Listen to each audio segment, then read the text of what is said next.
to our last game of the 2010-2011 season. Pretty much a meaningless game for us. We took on the Utah Jazz. We lost this game to the Utah Jazz 107-103. Finished the season off 50-32 and 17-24 on the road. Like I said, pretty much a meaningless game for us. We rested 4 starters in this game and only suited up 8 guys, and we still almost beat the Jazz. But the Jazz, their players and their fans, they were acting like they just won a championship after they beat us. But I think it's pretty sad that our B-level team, our JV team, if you will, was able to compete with the Jazz's full team and full starters and almost beat them. But still, we lose the game here, like I said, to the Jazz 107-103. Finished the season up 50-32 and 17-24 on the road. I thought we shot the ball well for the most part. We're 51% from the field and 85% from the free throw line. Good to see us actually shoot well from the free throw line for once, but we're only 21% from the three-point line. That hurt us here in this game. Jazz had a stellar game shooting the ball. They were 51% from the field, 53% from the three-point line, and 81% from the free throw line. Them shooting 53% from the three-point line really hurt us in this game. Some of the good things we did in this game: had 24 points off of the Jazz turnovers. I thought we did a good job of capitalizing on the Jazz's mistakes, getting out on the break, getting some easy layups, getting in transition off those turnovers, and turn those turnovers into easy points. Like I said, convert 24 points off of the Jazz's turnovers. We had 46 points in the paint in this game. Good job attacking the interior of the Jazz's defense and getting high percentage shots, easy layups and dunks in the paint. Had 16 fast break points. Thought we did a good job for the most part, getting out on the break, getting our transition offense going, and like I said, capitalizing on those turnovers. And also had 7 steals. We're very active defensively, even though you give up 107 points to a Jazz team that only averages 100 a game this season. Some of the bad things we did: we had 16 turnovers in this game. I thought for the most part really didn't take care of the ball well, allowed the Jazz to capitalize off our turnovers, and just made some stupid plays, some mental mistakes, some mental errors, and obviously got to cut down the turnovers here going into this playoff series with the Thunder. We allowed 23 points off those 16 turnovers, so didn't do a good job of getting back in our transition defense, and didn't do a good job of not allowing the Jazz to capitalize off our turnovers, and we let them capitalize off our turnovers too easily, is what I should say. They scored 23 points off our turnovers, and just got to take care of the ball better and get back on our defense when we do turn the ball over, which we didn't do here in this game.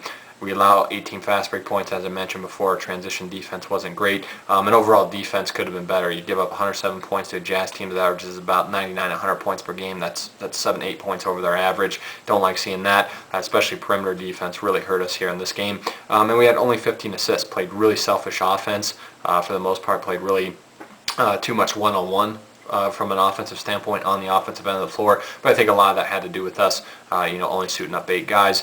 Wilson Chandler led the way for us. He finished up with 27 points, 6 rebounds, 3 assists, and a block. Shot 10 of 20 from the field, 1 of 3 from the three-point line, and 6 of 7 from the free throw line. From an offensive standpoint, this was definitely Wilson Chandler's best game as a Denver Nugget.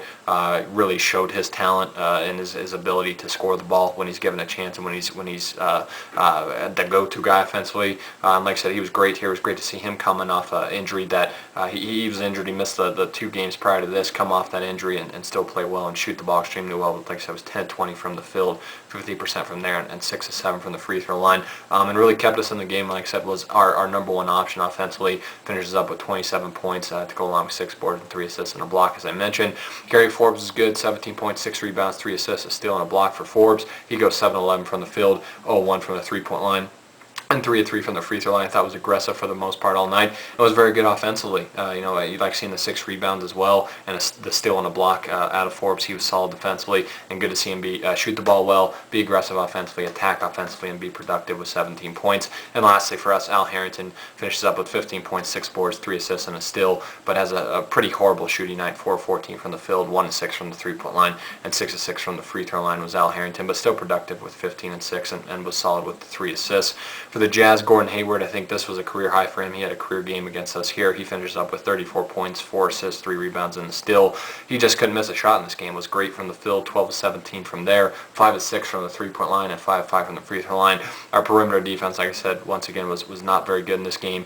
Hayward took advantage of that, and Hayward actually showed in this game why the Jazz took him as a lottery pick, and showed that potential that he has. Was definitely the number 1 guy for the Jazz offensively in this game. Like I said, finishes up with with a career high, I believe, 34 points, and shot well. Just couldn't miss a shot here in this game. Devin Harris was good for the Jazz, 21 points, 6 assists, 2 rebounds, a steal for him, but he does have 4 turnovers, and he didn't shoot well with 6 of 17 from the field, 2 of 7 from the three-point line, but did do a good job of getting to the free throw line with 7 of 8 from there.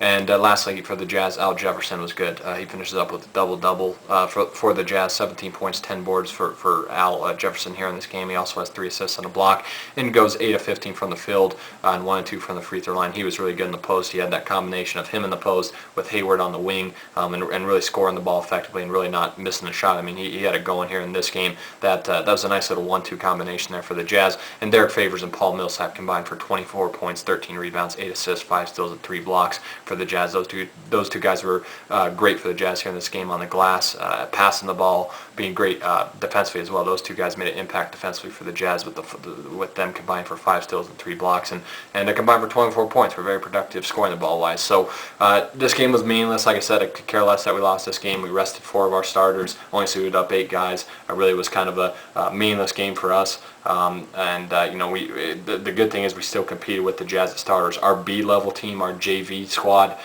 was able to compete with the Jazz's starting squad and almost beat them, which kind of says something about the Jazz right now. But regardless, the Jazz played well. They beat us. Respect to Utah. They had a solid season. They beat us 107-103 on their home court, and we finished the season off 50-32 with this loss, and 17-24 on the road. Another great season at home for us. Finished 33-8 there. Pepsi Center, we're always great there, have been for the past several years, but struggle once again this season on the road, only 17-24 there. That's got to improve next year, and even in the playoffs as of now. Got to win. Gonna have to win a couple games on the road to win series in the playoffs and obviously beat OKC. So that's got to improve. But this game was about getting guys healthy and starting to focus on the playoffs against the Thunder, because we had still the 5 seed at this point. Just getting guys like Nene and Kenny Martin and Gallinari and Felton and Mozgov and Chris Anderson, even though he played a little bit in this game, and a flaw of guys like that. Get those guys healthy, ready to go for the playoffs, and ready to go for OKC. So should be a fun season against fun series, against the Oklahoma City Thunder. I'm looking forward to it. They're a great team. They whooped our butt the past 2 games we played them, and we really played poorly against them the last 2 times we played them. We can't play that way against them again in this series, and they're a phenomenal team. They're hungry. They're a young, hungry team just like we are, and we're gonna have to play very good basketball to win the series and move on to the second round. But right now it's focusing on Game 1 tonight against Oklahoma City Thunder in OKC. Gotta get ready to go. It's showtime, and gotta play focused basketball. Got to take it 1 possession at a time, 1 game at a time, and we got to play really well to beat a phenomenal, very well coached, very talented Oklahoma City Thunder team led by Kevin Durant, and Russell Westbrook, and obviously have great players surrounding those guys like Serge Ibaka, Eric Maynor, James Harden, Kendrick Perkins. I mean, they're a very, very tough team, and they're going to be tough to beat, and they're a division rival, so it's going to be a fun, gritty, heated series, and I look forward to it. So, good season for the Nuggets. Even after all the melodrama, we finished the season out with another 50-season win, which is great to see. This group finishes the Post-Melo Era, if you will, off 18-7, which we were very good after the All-Star break, and that was good to see. So, got to get ready for OKC, get ready for the series. Another 50-win season. That's 4 seasons in a row now. 50 win. That's 4 seasons in a row now with 50, at least 50 wins. So that was big for us. So Game 1 tonight. Got to get ready. Take it 1 possession and 1 game at a time. So take care, guys. I'll see you after Game 1 of the series with OKC, and I'm looking forward to it. Should be fun.